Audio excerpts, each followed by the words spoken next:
dia, boa tarde, boa noite. Sim, como sempre, sei lá que horas vocês vão estar assistindo isso. Mais um Bancada Carioca essa semana.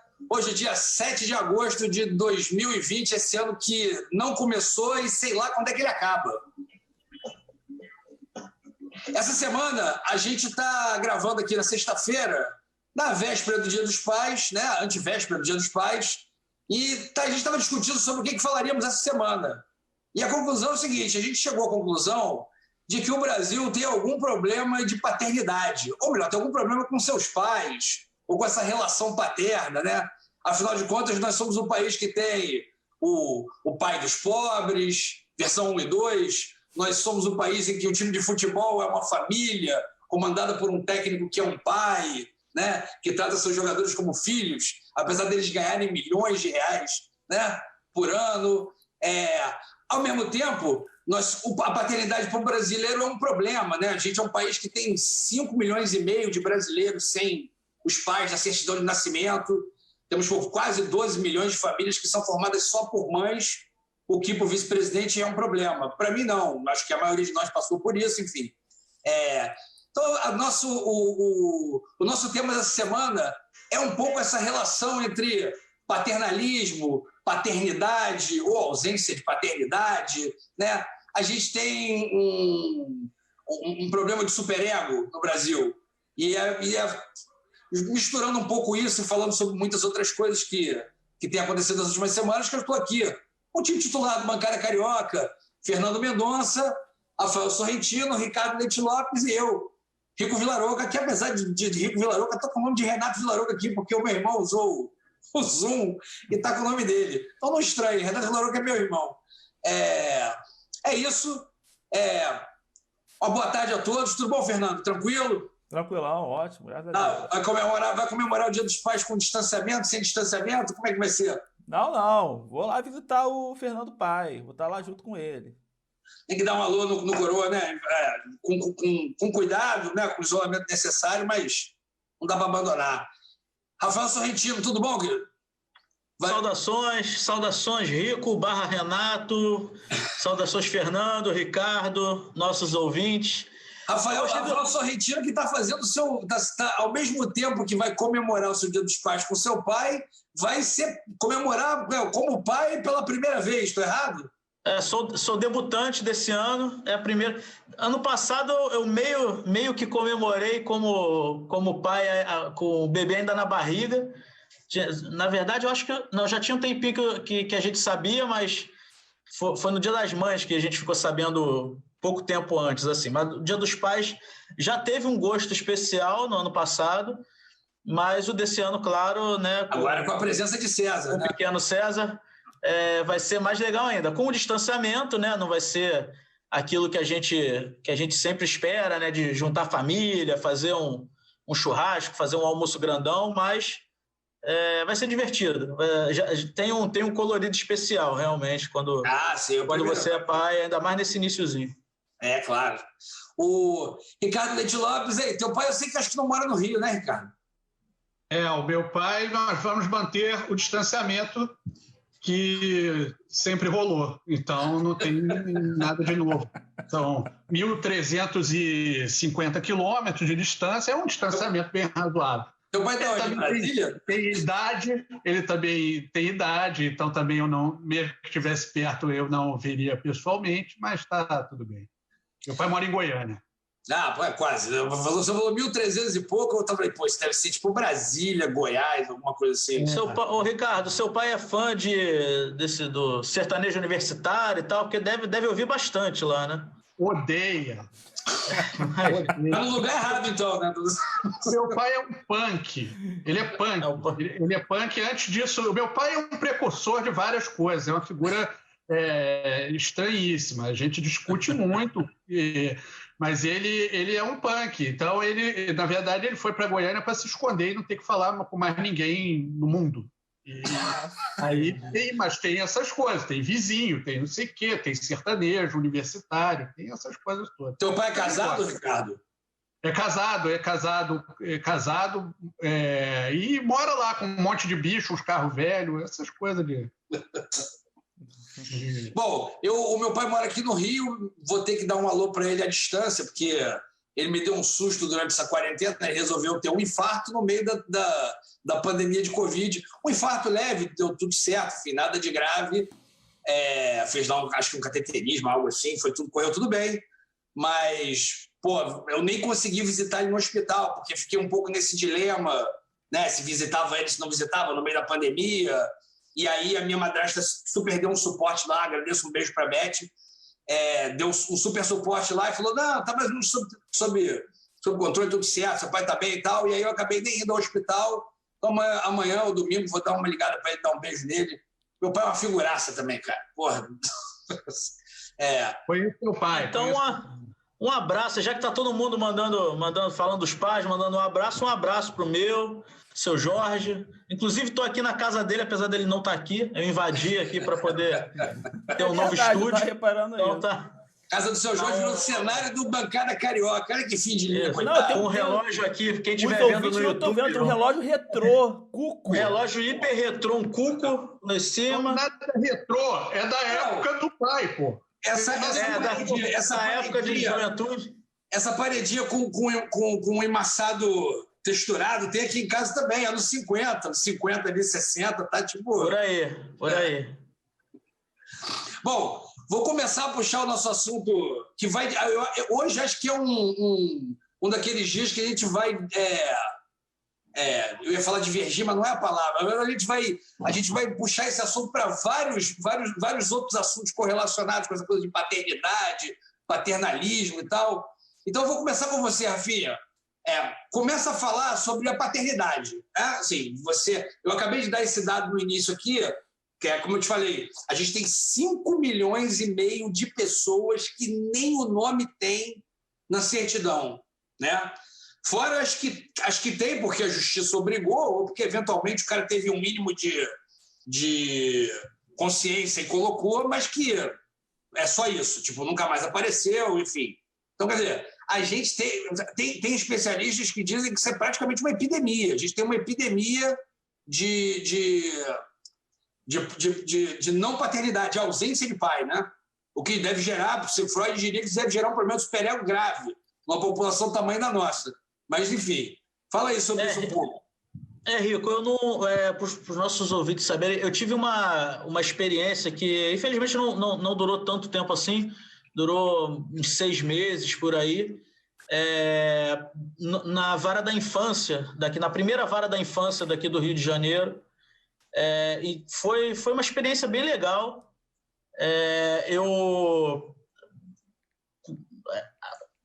Quem já advogou sabe que é muito difícil, ou quem é da área do direito, sabe que quase ninguém tem essa experiência de vara da infância, vive aquilo ali no dia a dia. Normalmente são mais as assistentes sociais, ou funcionários mesmo de tribunal. Mas foi uma experiência muito enriquecedora, porque você vê que às vezes a gente pensa, a gente vive numa bolha, né? A gente sempre acha, todo mundo acha que não vive numa bolha, mas, né, a gente vive. Sim. Então, eu pensava muitas vezes, por exemplo, quem hoje em dia não tem um celular? Quem hoje em dia não tem, sei lá, cartão de crédito? Quem não tem acesso à internet, mesmo que pré-pago e tal? Só que lá na vara da infância, na vara da infância civil, né? Eu tive a experiência de ver que assim, o tamanho da desigualdade social que a gente ainda tem no Brasil.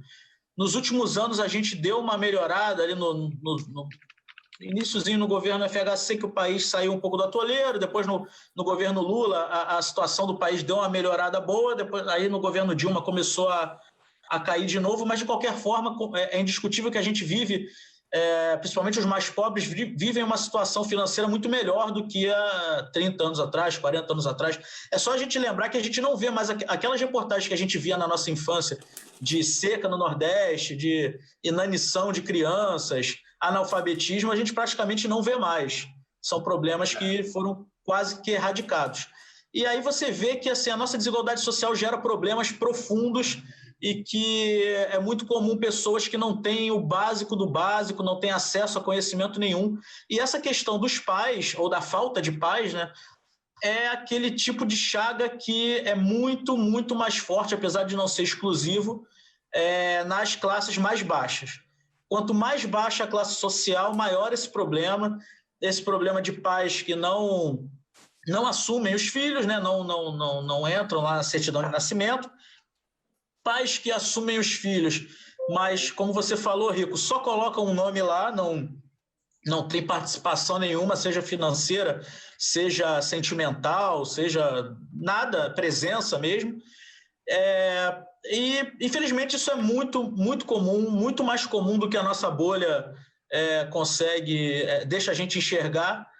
Então, é uma chaga da nossa sociedade. Com certeza isso aí influencia nos nossos problemas sociais de hoje, vão influenciar nos problemas futuros. É claro que é perfeitamente possível, né? Não sou um idiota como o nosso vício, para afirmar que crianças que são criadas sem os pais vão ter mais problemas, vão virar bandidos, qualquer coisa do gênero.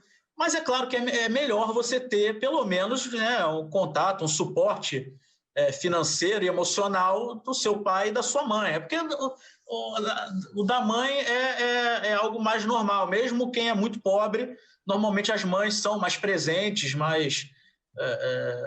né, são mães, né? A gente sabe, não precisa nem explicar muito. Elas não têm muita opção, na verdade. Daqui a pouco a gente destrincha isso mais um pouco, porque eu já falei muito. Vai virar o stand-up sorrentino. Eu me lembrei de duas coisas, vou jogar aqui para o Sorrentino, eu me lembrei de duas, vou ligar aqui para o Fernando ou para o Ricardo, se o Ricardo preferir assim. Eu me lembrei de duas coisas que você falou, assim, essa coisa da chaga da ausência de paternidade está mais ligada às classes mais baixas, e eu fiquei aqui, até dei uma bugada rápida aqui, tentando correlacionar isso. Por que seria? Porque talvez nas classes mais abastadas entre aspas, né? Porque eu acho que da classe média para cima isso já é um pouco menos problemático. Talvez que as pessoas tenham mais consciência dos seus direitos e aí obrigue esses pais a prestar um papel, nem que seja de provedor, nem que seja de assumir uma paternidade, botar um nome, pagar uma pensão e tal. Talvez por uma consciência de direitos, talvez por alguma espécie de pressão social que possa existir, porque, sei lá, hoje, depois que eu virei, assim, não que eu não ligasse para isso antes, mas eu não prestava atenção nisso. E em muitas conversas que eu já tive, inclusive com o Ricardo, eu me tornei um pouco mais consciente disso, eu até já era pai, mas depois que eu me tornei pai, eu simplesmente não consigo mais me relacionar, é claro, profissionalmente ou numa relação casual, sim, mas eu não consigo mais ter uma relação de amizade com uma pessoa que pratica um abandono parental, entende? A não ser, claro, existem situações, assim, a vida não é preto e branco, né? Existem situações na vida que eventualmente te afastam de um filho, por algum tempo, talvez, né? Uma relação com a mãe. Eu tenho, inclusive, um amigo numa situação dessa, a mãe colocou o filho de uma forma contra ele, e ele casou de novo, teve outro filho e tal, e ele meio que deu uma abandonada. E aí, nós até chegamos nele, e aí, cara? Ele falou assim, cara, por enquanto, eu não vou forçar essa barra, porque ela colocou ele contra mim. Quando ele estiver no início da adolescência, eu sei que vai ter um momento ali que a gente vai ter oportunidade de se aproximar de novo, e aí eu vou tentar resgatar. Ok, uma opção dele. Eu não agiria assim, mas enfim, cada um é seu. Mas é isso, né? Assim, tirando casos excepcionais, né? O mundo não é preto e branco.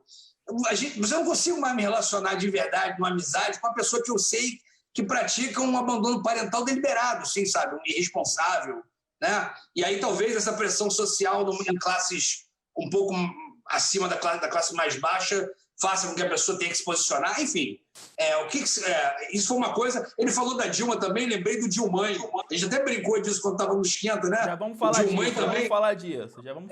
O Dilmãe também é um reflexo da falta de paternidade, né? Assim, ao contrário, né?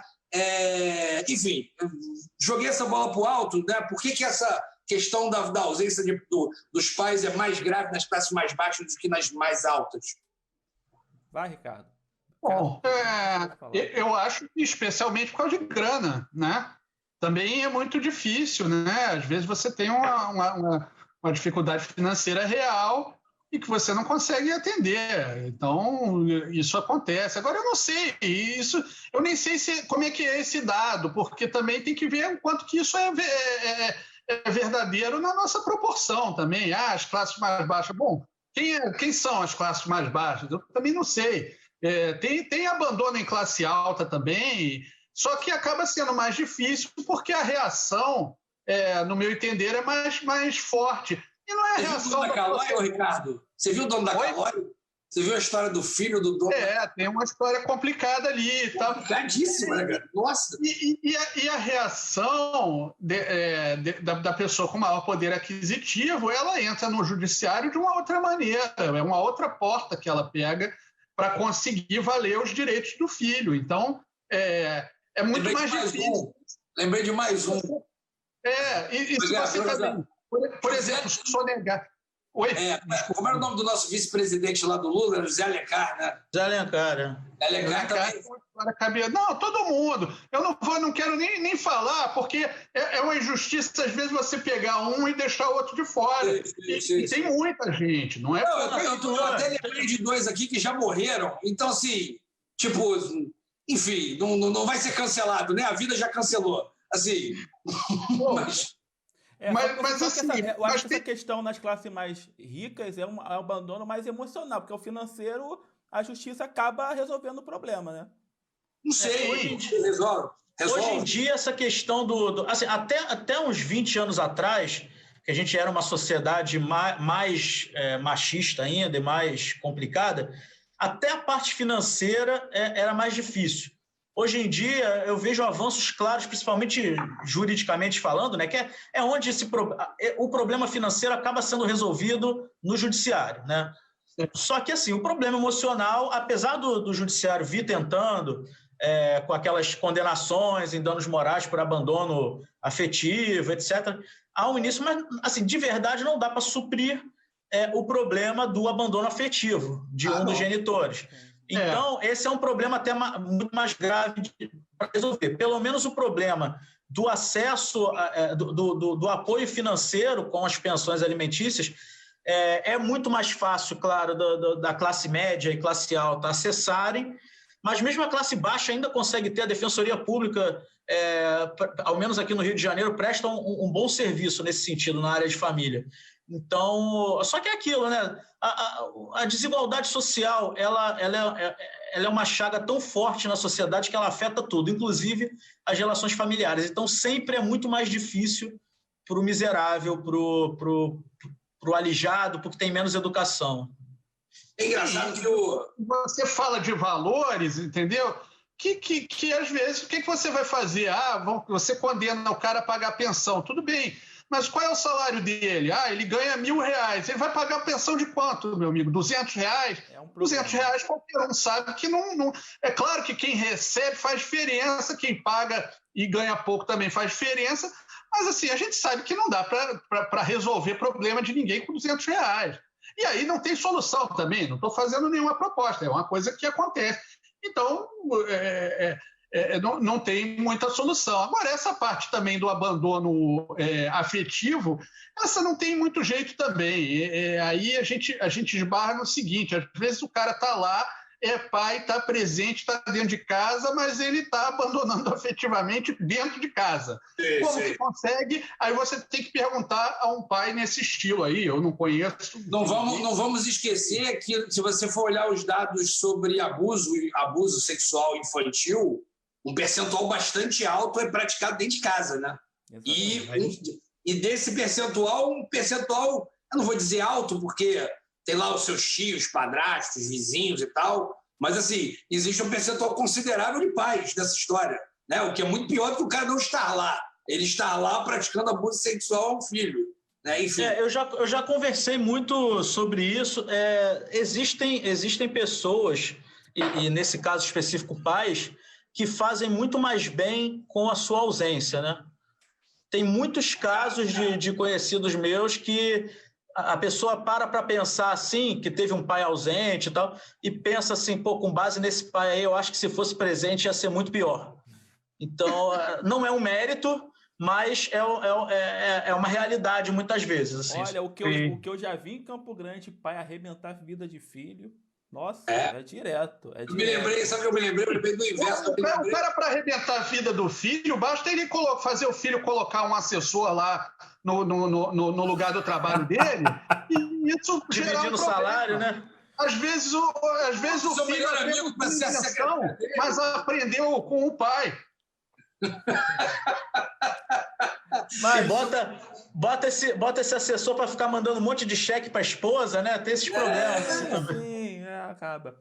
Mas só para aproveitando o gancho do Rafa da questão da desigualdade afetando as relações, é verdade, e além dos pontos que nós colocamos do porquê, talvez, essa questão do abandono seja mais recorrente nas classes mais pobres, tem aquela questão também que é nas classes mais baixas, pela baixa instrução, que a gente tem o maior número de gravidez não planejadas, né? O garoto jovem, de 15, 16, o casal, tem o namorado, tem um filho. Isso acontece muito mais nas classes mais baixas. Não que não aconteça nas classes mais altas, só que as classes mais altas interrompem a gravidez. Essa que é a verdade. Não estamos falando que somos a favor ou contra para ninguém começar a tacar pedra. Mas é um o fato, que acontece lá é legalizado. Quem tem dinheiro é legalizado a prática. Esse aí é um assunto para um programa inteiro e a gente vai precisar trazer mulheres aqui para o programa, porque a gente também não faria sentido a gente discutir esse assunto 4 homens aqui discutindo isso. Sim, exatamente. Mas só para constar, só que nas classes mais baixas, tem eu vejo muito lá em Campo Grande, que é um bairro da zona de Rio de Janeiro, que é classe média baixa, C e D, você consegue ver isso bem, acontece muito isso. Então é um casal com 18, 19, eu tô até sendo bondoso, tem um filhinho, daqui a pouco todos se separam e ele ainda tá se construindo como uma pessoa e ela também tem outro relacionamento, então já vai com essa bagagem do filho para um outro relacionamento. Então tem muito essa questão também, e muitas vezes o cara é literalmente moleque, é o termo que é ofensivo aqui no Rio, mas é o que define ele nesse caso. Ele não tem estrutura para ter aquele vínculo emocional, às vezes depois não se dá bem com a mãe, porque tem às vezes uma relação mal resolvida, aí não tem condições financeiras de dar o suporte de pensão, porque ele mal se sustenta, como ele vai sustentar também a criança. Então, por isso que acho que também tem muito esse motivo desse abandono também. Claro que não justifica o cara assumir. Mas a verdade é que, como foi falado aqui, eu sou filho de pais separados, eu sei como é. Eu não vi meus pais juntos. Eu já nasci com pais separados. Meu pai aparecia, morava perto e tal. Mas para mim era difícil emocionalmente. Agora imagina para uma criança que nem vê o pai, que acontece muito. Eu conheço casos de pessoas que adotaram o padrasto como pai, inclusive para botar o nome do padrasto na sua certidão. É a famosa lei Clodovil. O famoso Clodovil, que ele foi criado pelo padrasto, que criou, cuidou. Aí ele criou essa lei de possibilitar a criança escolher pelo nome do padrasto. Eu conheço um caso desse que aconteceu de registrar. Então, se para filho de pai separado já é difícil, já é complicado, imagina para uma criança que é abandonada e vai no colégio, frequenta o colégio falando de pai, mãe, que o pai ama, que o pai protege, não sei o que toda aquela questão, né, de estar ali junto e some. Então, é óbvio que acontece, é óbvio que tem repercussões. Agora, só que também a gente não pode entrar naquela de que nem o Mourão fala, o Marco Feliciano falou uma vez, que quem não tem um pai dentro de casa 24 horas não vai crescer normal, vai crescer problemático. Também não é motivo para isso. Né? O Ricardo, que gosta do Marco Feliciano, é um admirador. Adoro. Gente boníssima. Como é que é? Marco Feliciano, né? Adoro. Essa gente preconceituosa, né? Os caras inventam teoria para justificar o seu preconceito. Então, tudo que vem nesse sentido eu abomino, né? Não acho que faça... Claro que eu acho que faz diferença, claro que eu acho que é importante pai, como é importante mãe, como é importante avó. Todas as relações familiares saudáveis são importantes. Agora, evidentemente, não é a falta de um desses que vai determinar o destino da pessoa, porque aí é maluquice demais, né? Você acreditar que uma coisa é determinada. Então, quer dizer, o pai... Eu conheço gente que o pai faleceu, infelizmente, cedo. A gente sabe disso, que tem um monte de gente assim. Então, aí a vida do cara está fadada a ser uma desgraça, porque que o pai morreu, que a mãe morreu. Isso não existe. Isso é só na cabeça de um retrógrado, de uma pessoa completamente alienada. O ponto positivo é que, mesmo entre as pessoas mais humildes, mais conservadoras, esse tipo de pensamento tacanho aí, ele não é predominante. Né? Talvez pela realidade, né? A realidade se impõe. Né? Então, a gente hoje, por sorte, a gente não vê esse tipo de preconceito contra filhos de mães criados só pelas mães, tal, sofrerem qualquer tipo de preconceito, de exclusão social. Ainda bem, né? A gente acaba vendo isso um pouco em alguns outros países, mas aqui no Brasil, eu acho que, felizmente, a gente não sofre com esse tipo de problema. Nossa sociedade tem muitos preconceitos, mas esse não é um deles. Até porque, até porque no Brasil, Sorrentina, a maioria das famílias são matriarcais, né? São as mães que são chefes da família. É isso, a realidade se impõe, entendeu? Você conhece tanta gente nessa situação e que você vê que não faz essa diferença toda, que você não tem nem argumento para defender um tipo de bobagem dessa. Só quem é mais estúpido mesmo, né? Não tem outra palavra para isso. Infelizmente. Bom, mas aí podemos. Aí o nosso ouvinte agora, que ouviu esses primeiros minutos de programa, deve estar pensando: mas o que aconteceu com Bancada? Bancada não era um programa de política? Um programa de conjuntura nacional?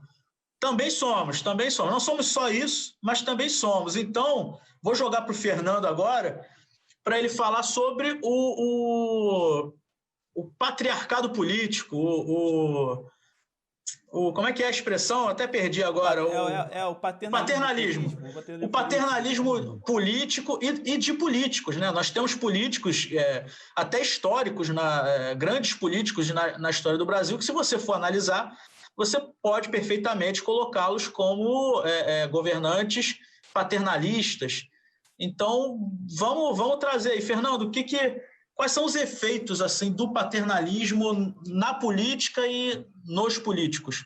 O brasileiro aceita isso bem? O brasileiro almeja um político para ser o seu papai, para cuidar dele?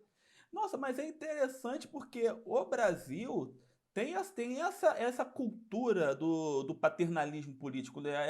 É um fenômeno muito brasileiro, essa questão. Na América Latina a gente observa muito isso, mas no Brasil é um troço muito enraizado. E por que nós temos é bom dizer por que nós temos o paternalismo da política? Porque a figura paterna do pai tem toda aquela mística no imaginário popular do provedor, do protetor, do cara que vai lutar pelo filho de modo sem medidas, sem consequências e tal, de proteger mesmo. A gente vê isso na própria Bíblia, né? Nós temos o Yahvé, Jeová, é colocado como pai. E no Novo Testamento, Jesus chama o Yahvé de pai, dizendo que aquele ser divino quer ter uma relação de paternidade com o ser humano, de relação de pai e filho. Jesus poderia falar de Deus como mãe, mas ele prefere usar muito o termo pai. Então tem esse conceito de proteger, de estar junto, aquela figura forte, né, de estar ali. O pai é o cara forte, é o elemento da família forte que vai proteger a todos, que vai para se sacrificar e trazer de volta. Enquanto a mãe tem aquela figura do carinho, do dia a dia, né, aquela coisa mais de aconchego e tal. Então os políticos, eles percebem que existe essa figura e tentam se colocar como pai, né? E eu ouso dizer que essa figura veio lá do Império. Dom Pedro II tinha aquela coisa do pai ali do Império, né? Do susto ver no imperador alguém que vai cuidar, vai proteger. E isso foi passando. E quem ressuscita muito isso foi Getúlio Vargas, que vê aquela coisa do pai dos pobres. Então, para o povo ter uma confiança de que o pai deles, o Getúlio, iria cuidar deles, iria proteger eles de todo o mal. E é uma cultura que ficou. E é interessante que isso vai ficando um pouco mais, depois de Getúlio, isso fica um pouco ali, mais ou menos, porque vem a ditadura militar, que não tem uma questão de democracia, então não tem muito, é outro mecanismo. E aí a gente vê isso voltando com o Lula, que ressuscita isso. E é muito engraçado, porque o PT metia o mal em Getúlio Vargas, falava muito mal, esculhambava. Para eles era um erro da história de Getúlio Vargas. Quando o PT chega no poder e vê o que é ter que governar, eles percebem que a força que o getulismo tinha nas instituições, que tudo nosso veio do Estado Novo, boa parte do que nós somos hoje veio do Estado Novo ainda. E aí eles... Não, calma aí, eu vou trazer o Getúlio para mim. Aí o Lula se coloca novamente como pai dos pobres. Aí depois ele tentou botar na Dilma a mãe dos pobres, a mãe do PAC, né? Mas sabemos que essa mãe aí não deu muito certo, não. Mas não é não é o último caso de paternalismo político no Brasil, né? O Bolsonaro, bem ou mal, tem uma figura paterna ali, é um pai durão. Essa ideia do mito, de trazer os filhos com ele pro governo. Ele traz muito essa ideia da família pro bem e pro mal, né? Sim. Também eu vou te falar que eu acho que ele leva muito burdoada. Normalmente, não, o que eu digo assim, normalmente a família dele traz mais burdoada ainda do que ele já leva por ele próprio, entendeu? Não, mas é porque tem uma coisa no bolsonarismo que é maravilhoso, que é assim, ele entrou, né? Ele faz essa figura, como dizia, acho que o ex e atual candidato à presidência Ciro Gomes fazia muito essa brincadeira, né? De que ele não acreditava lá, como naquela época que todos nós ainda não acreditávamos que o Bolsonaro fosse ganhar de verdade, que você, não, pessoal que vota no Bolsonaro é porque falta uma figura paterna, né? Falta um pouco de carinho de pai em casa, e aí fica nessa coisa do mito, do capitão, do não sei o que e tal. E aí ele entrou, os seus correligionários tinham orgulho, né, naquela dinastia, elegeram o pai, mais os 3 filhos e tal, lá.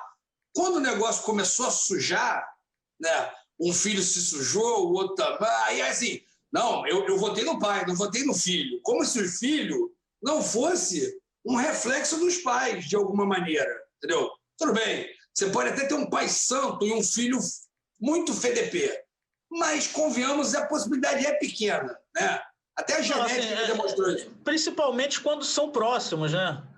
Quando há uma distância, há uma relação conflituosa entre pais e filhos. Exatamente. Aí tudo bem. Agora, quando são tão próximos assim, é difícil você ter um muito diferente do outro. É complicado. Mas eu gostei que o Fernando trouxe isso para não ficar parecendo que a gente só bate no Bolsonaro e sua trupe.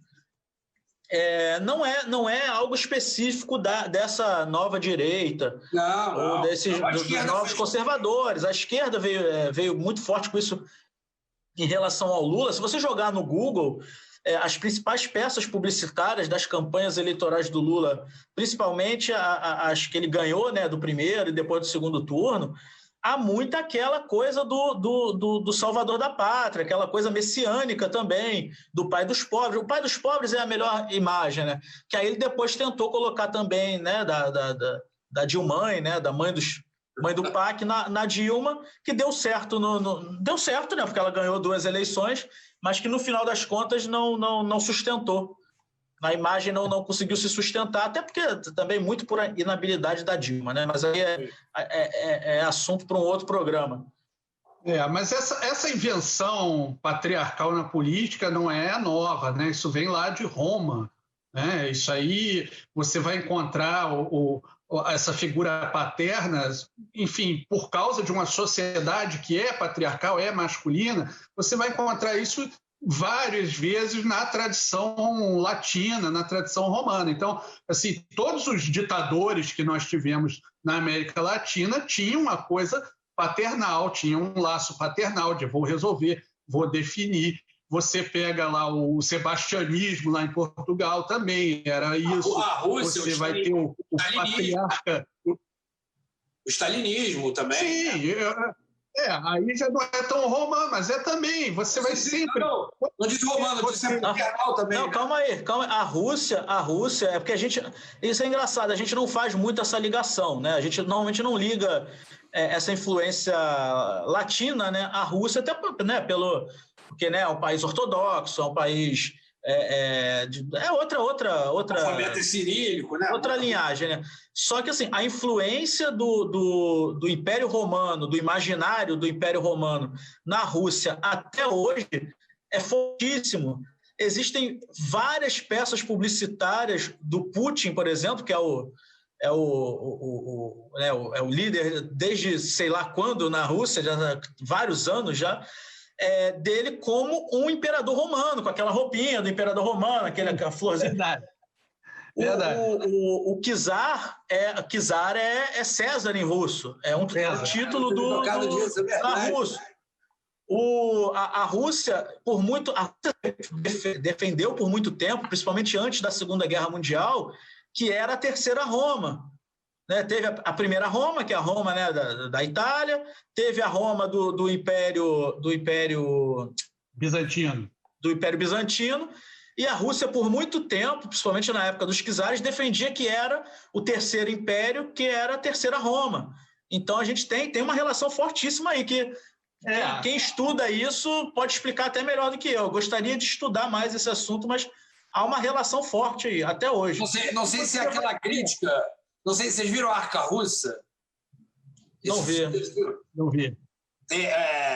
Esse é um filme deve ser tipo 2000, 2001, 2002, do Sukhorov, que é um filme todo filmado em plano sequência, mais ou menos, é meio como se ele filmasse um plano sequência enquanto está caindo o imperador russo, né? O Nicolai II.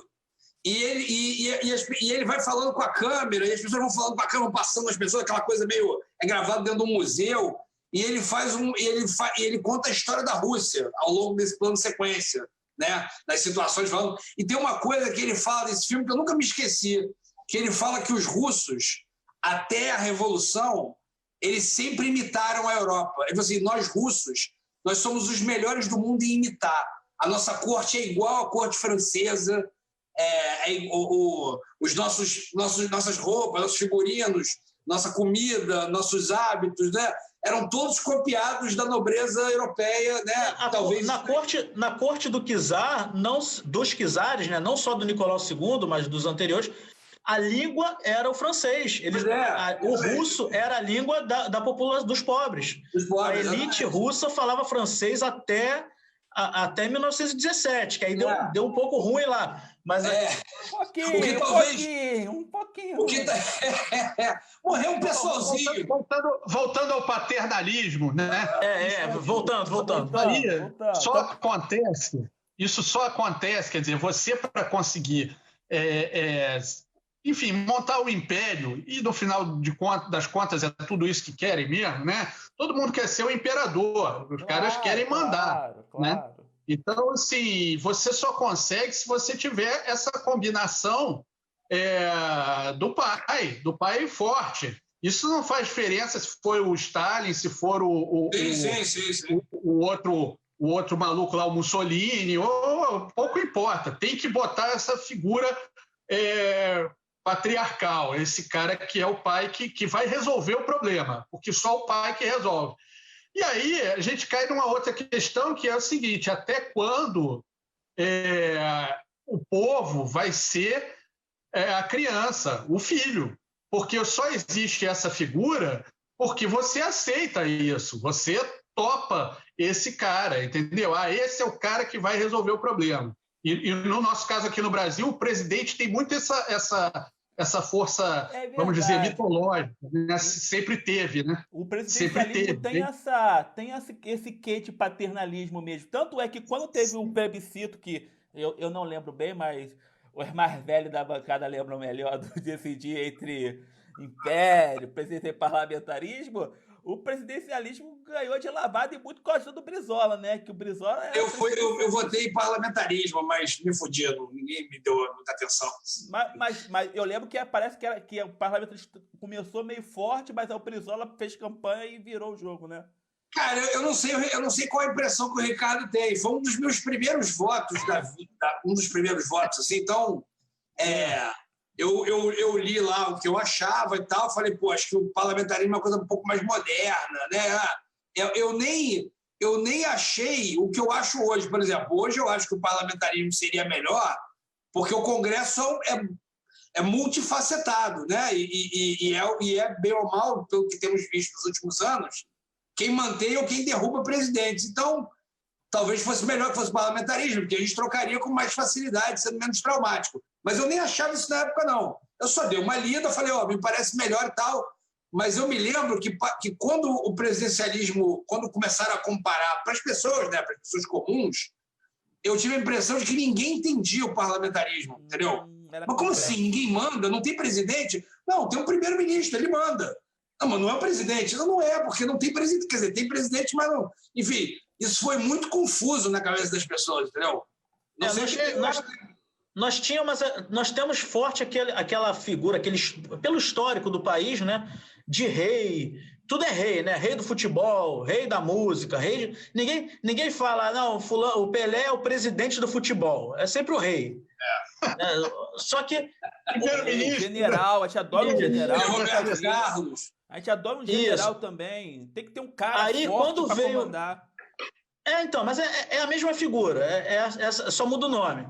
Como a nossa república nasceu sem uma grande participação popular, o presidente foi meio que enfiado goela abaixo do povo que estava acostumado com o rei. Aí foram passando os anos, foi sendo algo comum o presidente. E aí tentaram colocar esse negócio do primeiro-ministro. Aí o povo que já estava acostumado com o presidente, que é algo mais ou menos, não é tão distante assim de rei, é um cara liderando, é algo mais personalista. Aí o povo falou, não, isso aí é muito, muito complexo, muita bagunça. É fácil de entender, né? É fácil de entender o capataz, o chefe, o cara que está à frente de tudo, que é o responsável. E aí você torna tudo personalíssimo. Esse plebiscito de 93, que foi essa coisa que foi logo depois da Constituição. A gente teve a Constituição em 88 e em 93. Eu acho que o tempo foi curto e ainda tinha uma maluquice, porque a gente ainda votava sobre monarquia e república no mesmo plebiscito. Exatamente. Então, assim, a coisa fica muito confusa, porque você tem esse... Se por acaso votasse diferente, para onde você votasse, a gente poderia hoje ter um rei. Então, assim, era muita coisa para a cabeça de qualquer um em 1993. E tinha uma coisa também, Ricardo, que era assim, a gente estava saindo da ditadura, tinha acabado de fazer a Constituição, então é o seguinte, a gente queria votar, irmão. Então, assim, o rei eu não quero, porque o rei eu não escolho, entendeu? Eu não quero rei. Aí, assim, o primeiro-ministro como é que é? Não, você vota lá no partido, mas aí o Congresso decide se derruba, se troca. Pô, eles decidem? Eu não quero. Eu quero o cara que eu escolho, entendeu? E aí é isso. Todo mundo fala assim, não, eu quero votar, eu quero escolher. Terminou com elegendo o Bolsonaro, olha que merda. Mas, enfim... Né? Então, assim, a gente... Assim, mas é escolha, o que eu lembro dessa... Assim, eu não estou dizendo que não é legítimo, eu estou dizendo o seguinte, de 88 para cá foi provavelmente, e eu falo isso com muita tranquilidade, até para discordarem, foi provavelmente o nosso pior voto, desde que a gente pode votar livremente. Então, assim, a gente nem evoluiu como eleitor, né? Em princípio, né? Porque também isso pode ser, a gente já debateu isso várias vezes, isso também pode ser o final de um caminho em que vamos ter alguma espécie de renovação aqui à frente. Mas você vê, a gente lutou tanto para escolher o mito, entende? Então, assim, a gente queria escolher o quê, afinal de contas? Mas, Rico, isso daí não é o fim da história. Não é. É feito desses momentos, não tem jeito. Eu só lembro desse plebiscito aí. Claro. Eu lembro desse plebiscito aí, o que eu lembro como criança é que a propaganda para presidencialismo, eles botavam imagens do Congresso brigando. Parlamentarismo, botavam o pessoal saindo no tapa do Congresso. É o que eu lembro como criança, eu lembro disso. Eles botavam imagens, o pessoal brigando. Você quer isso para o país? O Parlamento Europeu estava tendo algumas brigas, não sei o que era. O Parlamento Europeu... É muito difícil você dizer, você vai escolher... Até hoje a gente tem uma relação complicada com o Congresso. A maior parte dos brasileiros não entendem o Congresso como representação do povo. Não entendem. E, de fato, muitas vezes não é. Tem uns caras ali, quando a gente vê o próprio impeachment da Dilma, foi um negócio que, assim, nem entro no mérito do processo em si, mas a votação era uma coisa ridícula, né? Todo mundo falando um monte de bobagem pelo povo lá de casa, pela minha filhinha, não sei o que lá. Quem elegeu aquelas coisas? O que os caras estavam falando? Aquilo representa o quê? Se representa o povo brasileiro, nós estamos mal ou de povo ou de representação. E aí, sei lá, tem que crescer, tem que aprender. Eu acho que esse tema seria interessantíssimo para um programa, porque eu já vi que eu discordaria bastante do Rico nesse assunto aí. Eu acho que seria um desastre um parlamentarismo no Brasil, mas aí é assunto também para outro programa. Eu nem sei se teria sucesso, mas do jeito que a gente entra e sai de crise no país, talvez fosse menos danoso para o dia a dia, para a rotina de governabilidade, entendeu? Agora, rapidinho, o que o Ricardo falou... O que eu penso disso é o seguinte, quando o presidente está mal, todo mundo quer parlamentarismo. Quando o presidente está bem, todo mundo acha que o presidencialismo é que é o bom. Então, assim, não tem jeito. Aí, realmente, dá uma discussão que não acaba nunca. Mas fala aí, Fernando. O que o Ricardo apontou, falando que da apresentadinha, aqueles caras falando um monte de coisa, mas ali o problema, a questão do parlamentarismo, é que você depende do Congresso, né, dos parlamentares que estão ali. E eu vejo que na escolha desses parlamentares também tem uma questão paternalista também. Porque a maioria das pessoas também vota no seu deputado, vota no seu vereador para ser o seu protetor, para ser o seu pai, o cara forte que vai proteger o seu interesse. Não é uma análise de qualidade, conhecimento. Não é isso. É o cara que tá ali para a posição de xerife. Não, porque eu sou o xerife aqui do teu bairro. Eu sou o xerife do sindicato aqui. Deixa eu vou brigar. É isso, né? Eu vou brigar por você. Se você tem projeto, tem conhecimento, não importa. Então, é um paternalismo que tá ali. Então, o Congresso são vários mini pais e tem um outro pai maior lá que... Eu lembrei de várias discussões assim, Fernando, que passam pelo seguinte também, que é o outro lado da mesma moeda. Quer dizer, se eu vou votar em alguém, né, eu sou um desprotegido. Eu vou votar no cara que me fortalece, o cara que está lá na minha área me fortalecendo. Eu não vou votar no cara que está beneficiando o outro. É egoísta? Mas você está desguarnecido lá. Então, acaba que isso faz efeito e não é bobagem, né? Porque a gente tem a tendência, às vezes, a pensar que, não, o cara vai e aí topa, o cara passa um asfalto na rua dele e, tá beleza. Mas asfalto tá beleza mesmo, asfalto é bom na minha rua e é difícil. É uma indigência que a gente tem que equacionar, né? Quanto melhor as condições, mais difícil fica do cara fazer essa barganha. Mas eu, sei lá, acho que a barganha também é uma maneira de votar. É uma maneira. Eu tenho certeza de que tem alguém que está nos assistindo ou que vai nos assistir, porque o programa fica gravado, que durante toda essa nossa conversa de paternalismo, e a gente já colocou o papel do Estado nessa história, já deve ter falado assim, mas, por exemplo, essa ajuda assistencial de R$600, ou Bolsa Família, ou não sei o quê, também é uma espécie de paternalismo. Isso, esse é o tema que eu queria falar, Rico. Eu vou até jogar para você, vou fazer minha colocação e jogo para você. Mas vai lá. E aí, eu já rebato essa colocação com o seguinte, esse tipo de paternalismo não é o desejável, mas a gente tem uma situação de gente que precisa. O que é muito pior é uma conversa que a gente já teve em outro programa, por exemplo, no dia da greve dos EPs, que o cara briga para fazer uma startup sem a presença do Estado, paternalista, o escambau, e na hora que o motoboy para o dia dele, a primeira coisa que ele faz é dar uma entrevista e dizer que falta Estado. Entende? Então, assim, uma coisa é o cara que precisar de alguma espécie de paternalismo estatal. Como eu disse, não é o desejável, mas vai fazer o quê? Vai deixar o cara morrer de fome? Agora, o dono do iFood precisar de paternalismo estatal é demais, né? Eu briguei para sair de casa. Papai, paga meu aluguel aqui, que, pô, ficou ruim. Entendeu? E fora que também é uma deslealdade confundir assistência social com paternalismo. São coisas diferentes. Estou aqui fazendo uma brincadeira, uma caricatura. Uma malandragem. Não, é óbvio, eu entendo o que você está falando, que é tem um cara que pensa assim mesmo, na hora. Mas não é isso, pô, pelo amor de Deus, né? Não, isso aí... O cara fala isso, né? Agora tá. Eu já vi críticas, aí eu vou defender o Bolsonaro. Atenção, hein? Vou defender o Bolsonaro. Atenção, alerta. Fez isso. Caiu a audiência do programa. Pronto. Ou subiu, né? Sei lá também, né? O Lacombe achou que ia subir lá. Cartas para como é que é? E-mail para a produção mandando me tirar. Mas é demitido.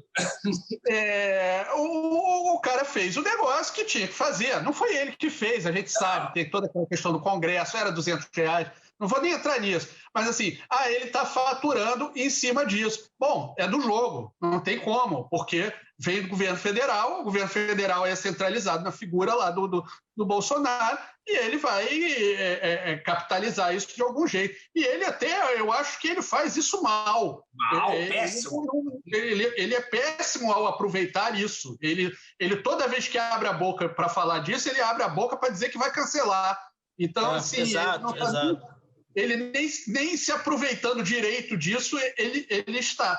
Mas agora, isso é paternalismo. Isso é uma política que era necessária dentro de um determinado panorama. Não tem nada de errado nisso, como o SUS não é um paternalismo. Isso é a maluquice que a gente está vivendo, em que tudo que é do Estado agora virou paternalismo e interferência. Como assim? Então o corpo de bombeiros é paternalista? Pô, que papai apaga incêndio para você. Pô, não é isso, gente. Instituição, né? Mas essas você paga, né? Você banca. E aí você vai ter o corpo de bombeiros. Isso a gente fez uma piada uma vez, uma cena, que era isso. Corpo de bombeiro privado, né? Você liga para lá, tá tendo incêndio. Um momento, me dê o número do seu CPF. Não, minha casa tá pegando fogo. Espera aí que eu tô vendo seu contrato. Aí, mas tá pegando fogo tudo aqui. O seu contrato aqui é fogo elétrico, é fogo em madeira. Pô, não é assim, né, cara? Exatamente. Não, quando a gente pensou nesse tema, inspirado no Dia dos Pais, principalmente em relação ao paternalismo na política ou dos políticos, a primeira coisa que eu pensei foi nisso. A gente está vendo, aqui no Brasil especialmente, talvez seja algo mundial, não sei, mas aqui no Brasil, com certeza, com essa nova onda dos empreendedores de palco, desses programas de empresários, né? Essa coisa do empreendedor, né? Do empreendedorismo show business, a gente está vendo o tempo todo, cada vez mais, repetir uma lenga-lenga enlatada dos países europeus e um pouquinho dos Estados Unidos, mas que a galera traz aqui para o Brasil sem ter nenhum lastro de realidade. E cada vez mais pessoas da classe média e pobre estão repetindo essa bobagem, que o brasileiro está acostumado ao Estado dar tudo na mão, o brasileiro fica esperando alguém fazer por ele, o brasileiro quer que o Estado dê tudo para ele, não existe almoço grátis, que virou a frase preferida dos idiotas. Não existe almoço grátis. Onde é que Em que Brasil é esse que vocês estão vivendo que o pobre recebe tudo do Estado brasileiro? Em que momento da vida? Se a classe média já tem motivos de sobra para reclamar de falta de ajuda do Estado, você imagina o pobre. A classe média e os ricos recebem muito mais serviços públicos do que os pobres. É só você ver qual bairro tem mais presença do Estado, o bairro rico, o Leblon ou a Pavuna? Como é que você vem falar que o pobre brasileiro fica esperando tudo do Estado? Só se ele for maluco. Ele está esperando o quê? Se o Estado não dá nada para ele. Não dá segurança pública. Não tem segurança pública no bairro do cara, a rua esburacada, o hospital público é hiperlotado quando tem atendimento, a escola pública foi sucateada. Que cara é esse que vive às custas do Estado? Isso é uma maluquice que a pessoa não para. Se você vir com esse discurso na Suécia, a direita sueca vem com esse discurso, ou a direita francesa vem com esse discurso de que o Estado fica incentivando a vagabundagem da população, fica carregando todo mundo no colo. Aí, beleza, a gente vê lá a realidade de cada país, faz algum sentido. No Brasil, na América Latina, que o Estado não dá nada para o pobre, você dizer que o pobre só espera as benesses do Estado, tem preguiça de trabalhar, vai viver de Bolsa Família, outra idiotice que repete todo. Não, a mulher tem não sei quantos filhos só para viver de Bolsa Família. O Bolsa Família é R$70. Quem sustenta um filho com R$70? É de uma idiotice, é de uma maluquice, que a pessoa não é possível que a pessoa não raciocine nesse meio tempo entre o cérebro e a boca. Se você pensar meio segundo, você vê que não faz o menor sentido. Não, existe uma coisa que é verdade, mas que nem é uma... Eu não estou nem negando o que você está dizendo. Que assim, quando o cara tem o mínimo do Bolsa Família, ele pode, às vezes, dizer não quando você oferece uma miséria para ele. Entendeu? Assim, irmão, limpa isso aqui para mim, eu vou te dar R$2. Aí o cara ganha 70 e fala assim, pô, irmão, não vou limpar isso aí por R$2. Aí o cara da classe mais alta fala assim, tá vendo? Não quer trabalhar, entendeu? O melhor exemplo que a classe média pega para meter o pau nisso são as empregadas domésticas e diaristas. Diarista agora só quer ganhar R$150 por faxina. Você já ouviu? Eu já te contei, Rafinha. Você quer pagar diarista, você paga diarista, meu amigo. Ei, eu já contei. Livre mercado, ué. Mercado. Eu já contei para vocês que tem um amigo, o pai da minha comadre, ele tem a teoria de que isso aí foi o estopim de 2013. Ele chama 2013 da revolta das empregadas domésticas. Aí eu falei, pô, mas como assim? Ele falou, vamos raciocinar. O governo do PT foi lá e deu direitos trabalhistas para as empregadas domésticas. Em pouco tempo, boa parte da classe média não conseguiu mais pagar a empregada. Aí começou a chegar para aquele moleque que ficava o dia inteiro no quarto jogando videogame e largando as cuecas pelo chão e falou, irmão, é o seguinte, vamos recolher essa roupa aí, lavar uma louça, não sei o quê. Aí passou um tempo, nego, tá muito ruim, nunca teve tão ruim. Aí foi pra rua quebrar tudo, porque assim, não tinha mais o leitinho com pera, não sei o quê. Eu sei que é de um simplismo ótimo, mas é divertido, a teoria é divertida. Não, mas é bom pensar sobre isso. Mas aí a questão não é o simplismo, a questão aí é o seguinte, contribuiu, sem dúvida.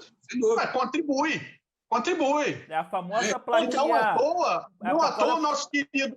É a famosa plaquinha pai e mãe, quero voltar para Disney. Lembra do protesto contra a Dilma? E não à toa o nosso querido Paulinho Gogó, na hora que abriu a boca, falou, agora a empregada não vai mais à Disney. Você vê como isso tem uma relação. É isso. É uma raiva que ele tem, que está lá. Ele ouviu aquela queixa.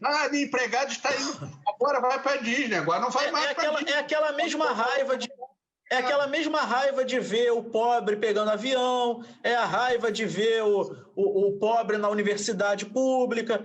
A gente sabe que isso daí existe, tá? E você que está nos ouvindo, pensa se você também não tem lá no fundinho esse preconceito, essa raiva, essa revolta.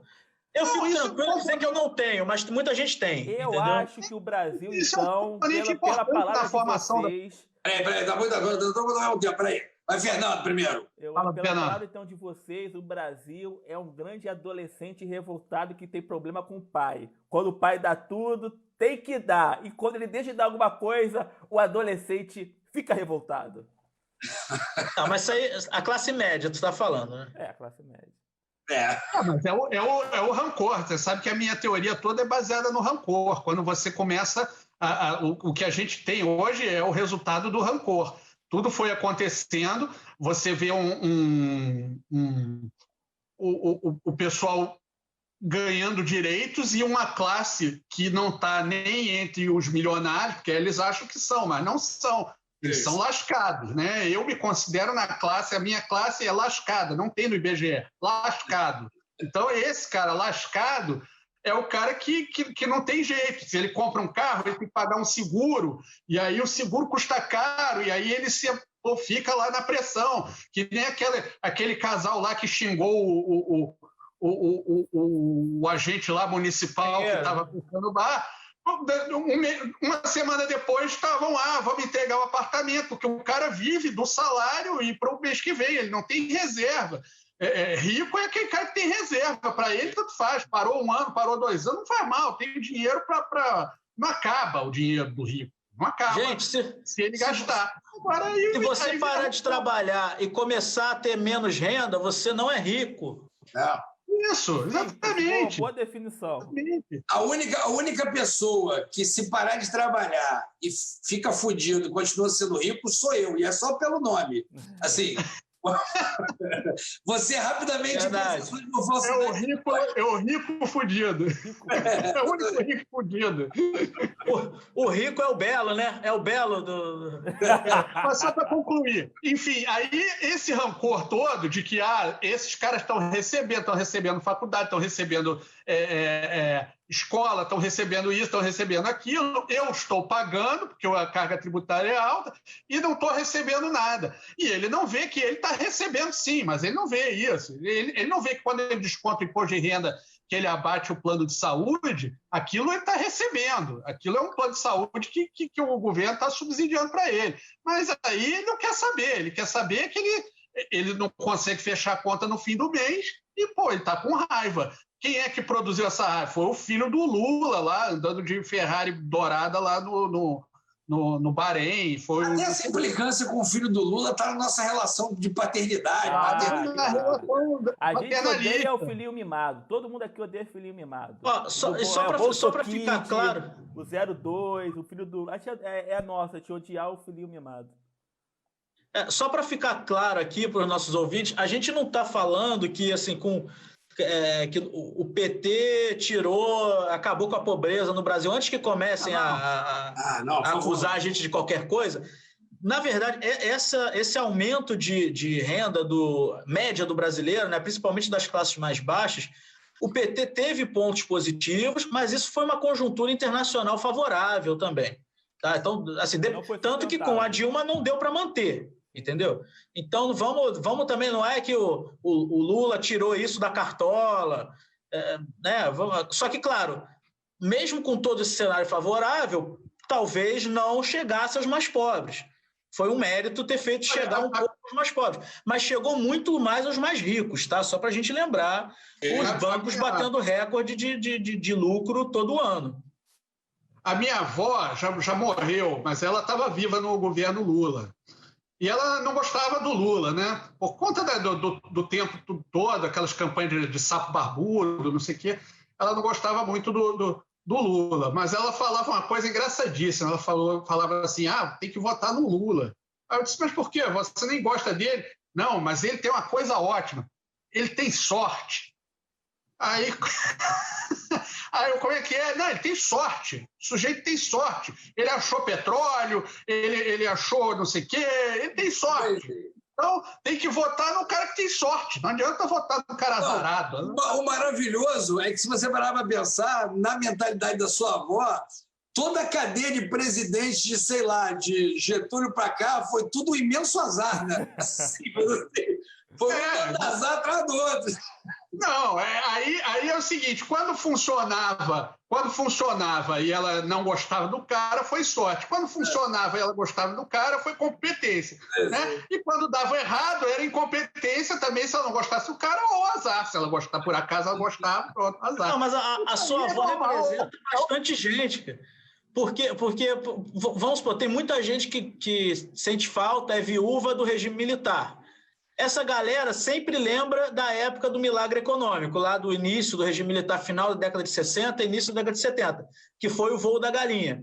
Mas esquece do final, que foi o país, década de 80 toda ferrado, metade da década de 90. É o inverso do petismo, né? É o inverso do petismo. Exato, a mesma coisa do petismo. Todo mundo lembra das bonanças da época, principalmente dos 2 governos Lula, mas esquece dos governos Dilma, que o país afundou também. Então a gente tem que ir devagar, temos que ir devagar, tem que ter parcimônia. O Brasil tem que parar de viver de voo de galinha. A gente vive de voo de galinha porque não investe na estrutura.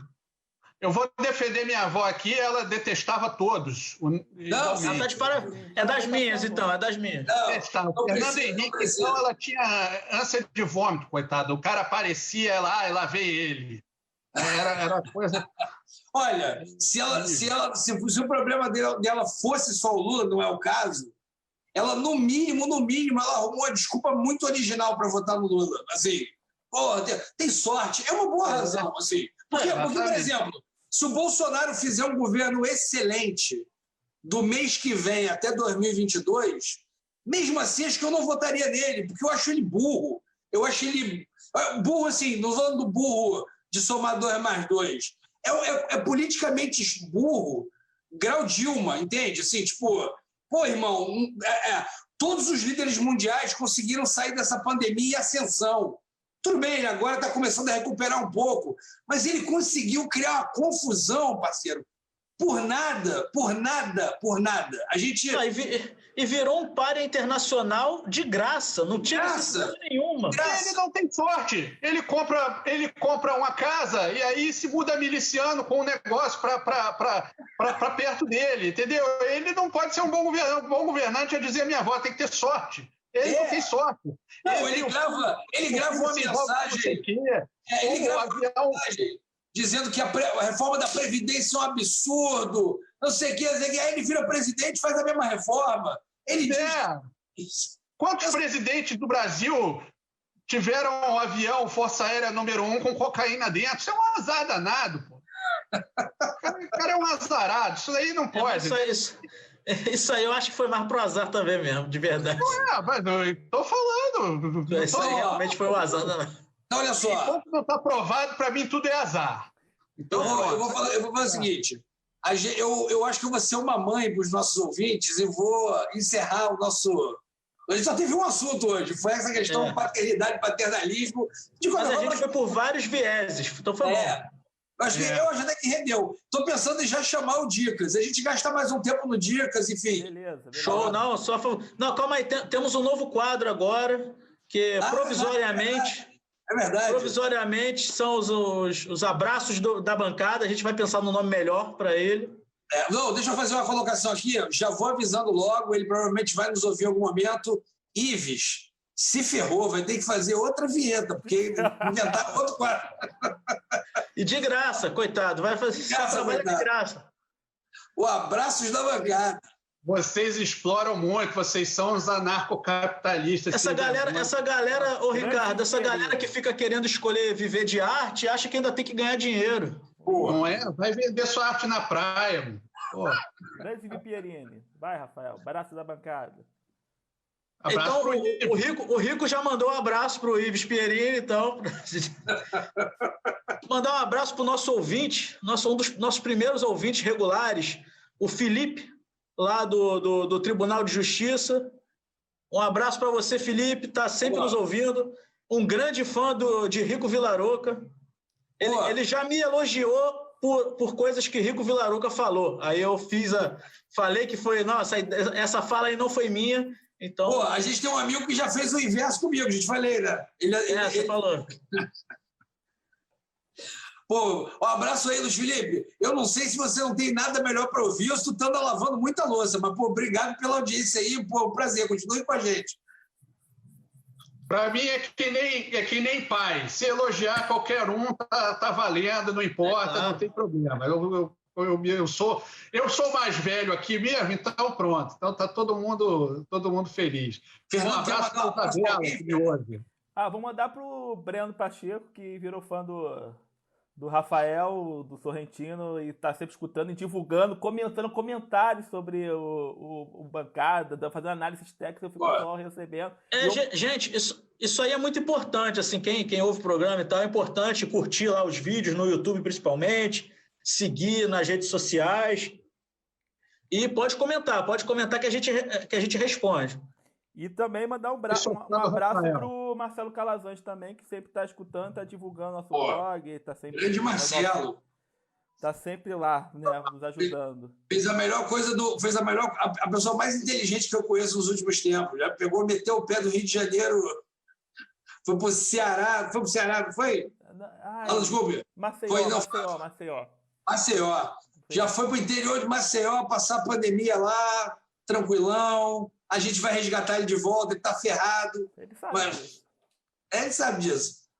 Grande abraço, Marcelo. Ricardo, quer mandar um abraço para alguém? Vou mandar um abraço pro meu pai. Tá aí em Goiânia. Boa. Ele ainda não assistiu, não, mas uma hora ele vai ter que assistir, não é possível. Eu vou aproveitar então para encerrar, vou mandar um abraço pro meu também, Sonadinho. Um abraço. Eu sei que ele não vai assistir, mas se ele assistir, ele vai ficar feliz. Então eu vou agora. Um abraço também para os pais da bancada todos, então. O meu pai eu já tentei. Eu já tentei fazer ele ouvir, o senhor Luiz de Jorge, tentei fazer ele ouvir, mas eu acho que ele não entendeu o que é um podcast, que é um programa e tal. Ele provavelmente não entendeu, né? E eu nem o culpo. Vamos por dicas. Vamos por dicas da bancada.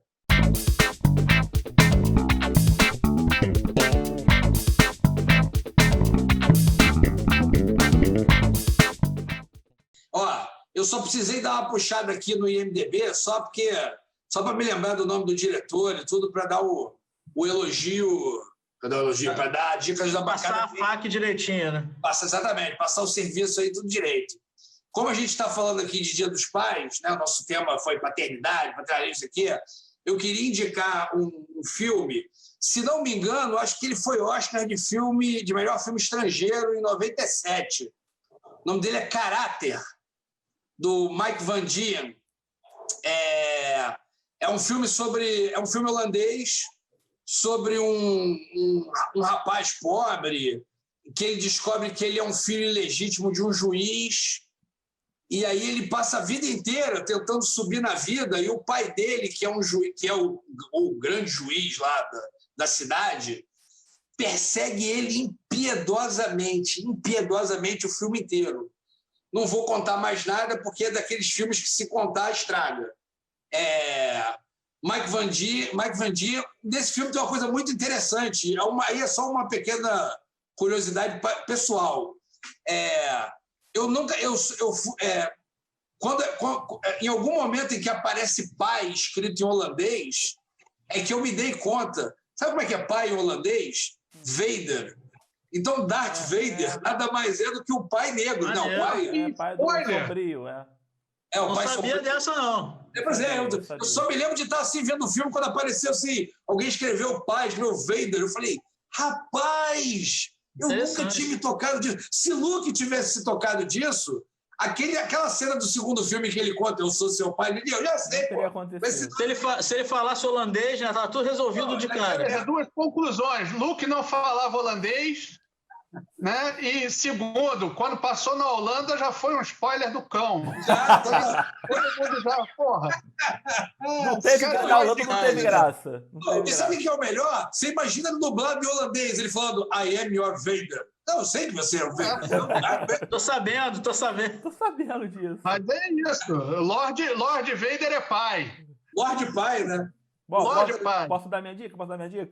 Pode, vai lá. Minha dica é do Instagram.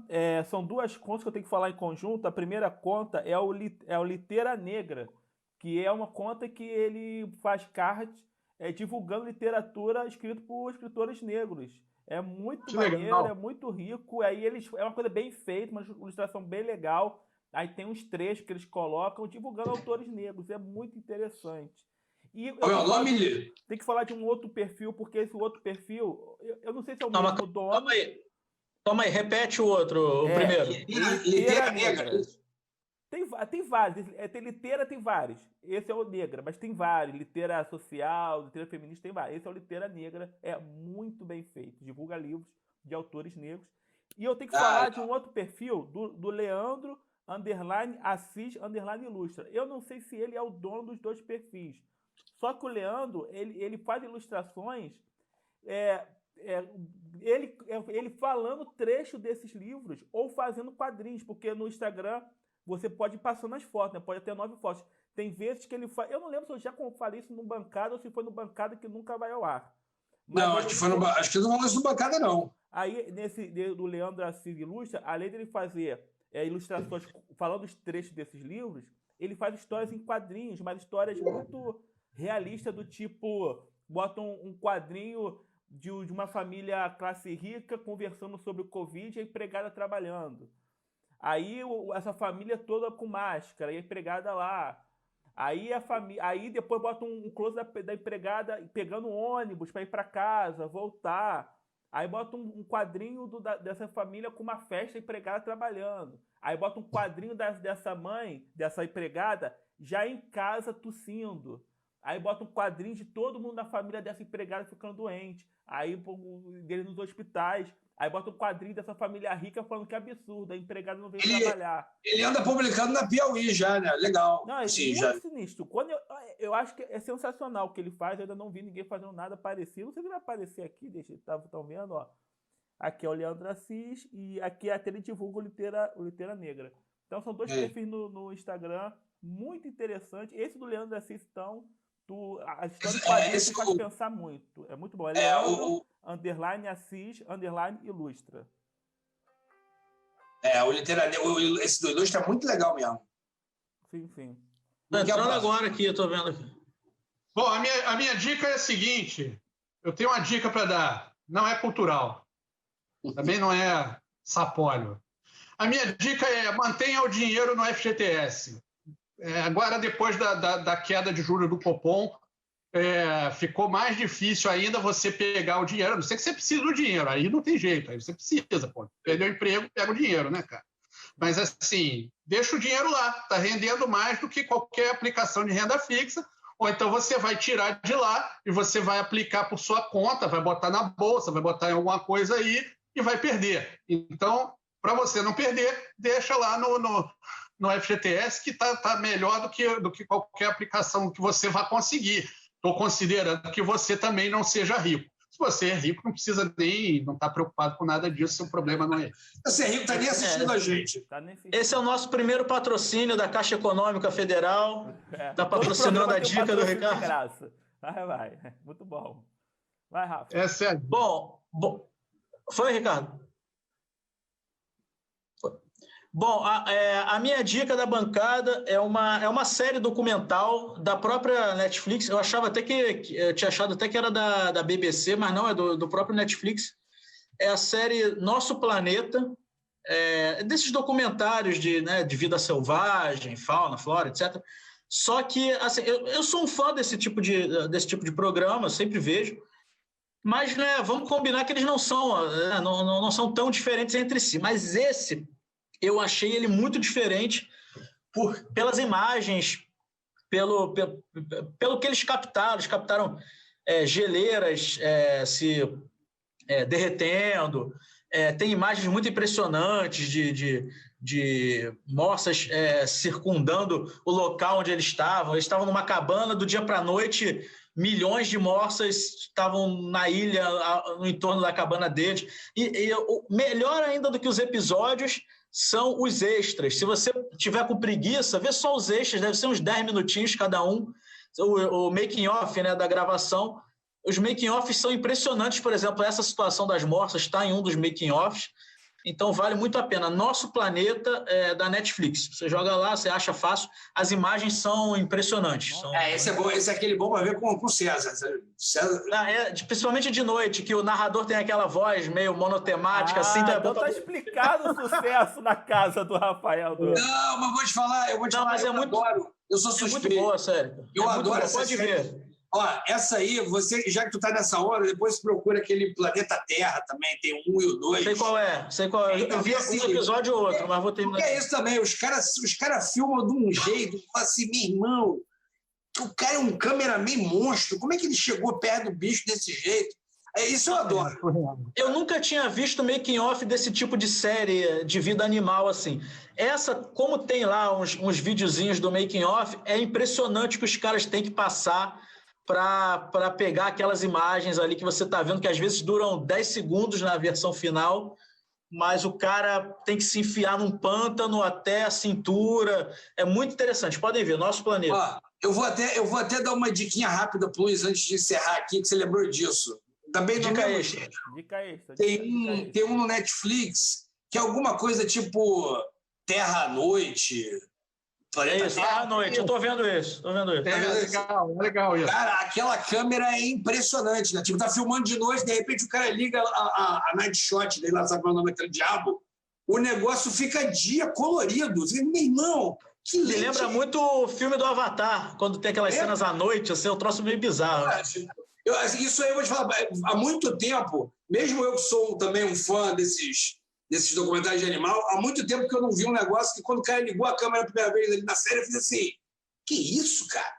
Isso é novo. Tipo, eu nunca tinha visto uma câmera que fizesse isso. Acho que é Terra... Peraí, eu acho agora que é Terra à Noite. Terra à Noite. Show. E é muito louco você ver uma coisa à noite em cor. Sabe? Tipo, a tecnologia nova. Eu vou te explicar uma coisa. À medida que a gente vai ficando velho, tem mais tecnologia nova. Isso é curioso. Depois você se impressiona mais, né? Valeu, galera. Encerra aí, fechou. Não, e elas vão... Esse aqui, ó, se vocês... Não sei se dá pra ver. Não vai ver não, Rafael, só pra te dizer. Deu pra ver. Não, mas no YouTube dá pra ver, pô. Não, e as tecnologias novas vão entrando na relação inversamente proporcional ao seu saco de ler o manual, né? Sim. Então, tipo... Tem que ser fácil. Tem que ser fácil. Bom, fica difícil. É isso, galera. Vamos encerrando aqui nossa sexta-feira. Eu já tomei minha cervejinha aqui, já inclusive acabou. E a gente vai encerrando, então, o Bancada Carioca. Hoje, dia 7 de agosto de 2020. A gente volta semana que vem. Já vai ter passado o Dia dos Pais. Não vai ter passado o paternalismo, a falta de paternidade. Tudo que a gente bateu o papo nesse programa, infelizmente, não vai ter mudado nada. Mas talvez os nossos pais estejam um pouquinho mais quentinhos aqui, porque a gente falou bem deles, mesmo que eles não mereçam. É isso aí, galera. Um abraço, pessoal. Valeu. Abraço. Até semana que vem. E fui!